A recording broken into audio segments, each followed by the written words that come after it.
Y'all, America turns 250 years old this July. 250! That is a lot of stuff accumulated. Think about it. Every generation since 1776 has been putting things in boxes, moving them from house to house, state to state, attic to attic. Furniture from grandparents who survived things we only read about in history class. Flags folded into triangles. Uniforms with medals still pinned on. Letters. Ugh, the letters. America does not let things go easily. And honestly, neither do I. So I feel like we understand each other. I'm Margo Way. This is the Let It Go show. And today, sweetheart, we are going to talk about the attic of America. Not just the literal one, though if you have one, I see you and we need to talk. But the metaphorical one, the national one. The one every single family in this country is managing right now, whether they know it or not. I want to tell you about my grandmother's house. She lived in the same place for 51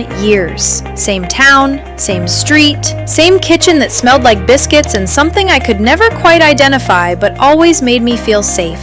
When she passed, we had to clean it out, and y'all, it was like opening a time capsule that nobody planned. There was a box of letters from her husband, my grandfather, from when he was overseas, written in pencil on paper so thin you could almost see through it. There was a wedding dress wrapped in tissue paper that nobody had touched in decades. There were 11 crock pots. 11. I counted. We never did figure out how she accumulated 11 crock pots. But what struck me most wasn't the volume of stuff. It was what the stuff meant. Every item was a chapter. Every drawer was a decade. And standing in that house, I realized this is what America looks like on the inside. We are a nation of addicts. A nation of boxes labeled with someone's best intentions. A nation that loves deeply and holds on hard and sometimes forgets to ask, do I still need this? Does this still fit who I am? That's not a criticism. That is the most human thing in the world. Because the things we keep, they are love in physical form. Now, I've had a lot of conversations with a lot of people about their stuff. And I've noticed a pattern. There are 4 things that basically every American family is holding on to right now. I'm going to name them, and you're going to feel personally called out. That's okay. I'm right here with you. Number 1, the thing from someone who's gone. A parent, a grandparent, a person who mattered so much that you cannot bring yourself to let their things go because letting go of the stuff feels like letting go of them. I need you to hear me on this one, sweetheart. Keeping their memory and keeping every single object are not the same thing. You can let go of the extra crock pots and still love your grandmother with your whole heart. 11 crock pots, y'all. I'm just saying. Number 2, the thing that represents who you were going to be. The guitar you bought in 2009 when you were absolutely going to learn to play. The treadmill that is currently a very expensive clothes hanger. The stack of books about starting your own business that you've moved 3 times without opening. Those things are not failures. Those things are evidence that you are a person with dreams, and that is beautiful. But if the dream has changed, and that is allowed, by the way, dreams are allowed to change, then that guitar is just taking up space where your next dream could live. Number 3, the thing from the relationship that ended. Every single one of you knows exactly what I'm talking about. Could be a marriage, could be a friendship, could be a whole season of your life that you thought was going to go differently. And you're still holding the evidence. Not because you want them back, but because letting it go feels like admitting something. And admitting it out loud is a whole thing.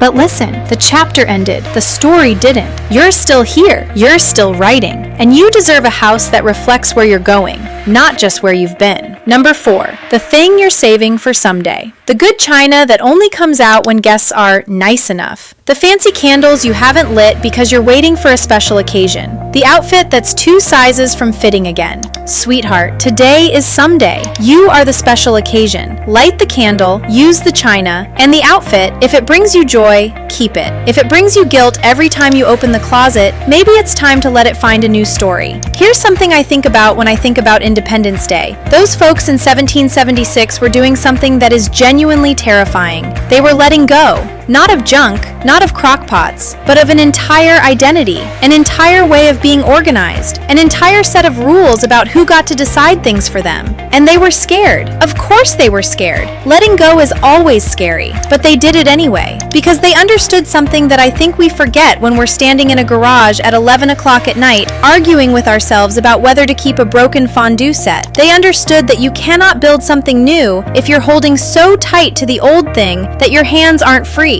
Freedom isn't just a political idea, y'all. Freedom is also what happens when you finally get that stuff out of your living room.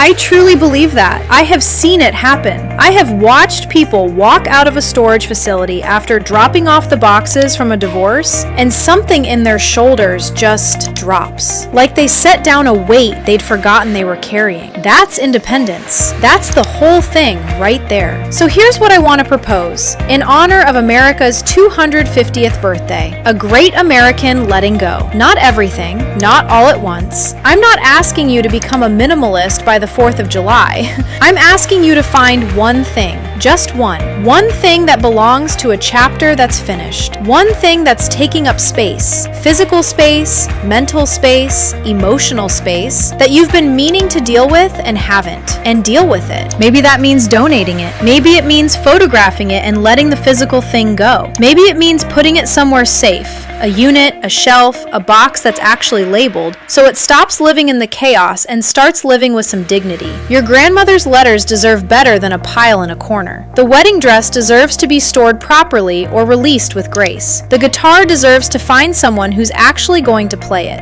And you deserve a home that has room for what's next. 250 years of America is a long time to accumulate things, but it's also a long time to have learned something. What we keep should be chosen, not just inherited by default. What we hold should be held with intention, not held because we haven't gotten around to deciding. This 4th of July, while the fireworks are going, when it's loud and bright and everybody's a little bit sentimental, I want you to think about that. Think about what you're carrying. Think about what you want to carry forward. Think about what you're finally ready to set down. And when you're ready, and I mean when you are ready, no rush, this is your timeline. We've got space for you. At YourWay Storage, we're not just storing boxes. We're holding the things that matter while you figure out what's next. Grandmother's letters? They deserve a climate-controlled unit, not a damp corner. The stuff from the house you're selling, we've got you covered while the timeline sorts itself out. The things you're not ready to decide about yet, that's what we're here for. The price online is the price you pay. No surprises, no games, just space and a little bit of peace. Got generational baggage? We've got units. Because sometimes freedom just needs a little square footage. When life gets messy, and honey, 250 years of American life is messy, store it your way. I'm Margo Way. Happy birthday, America. Go set something down.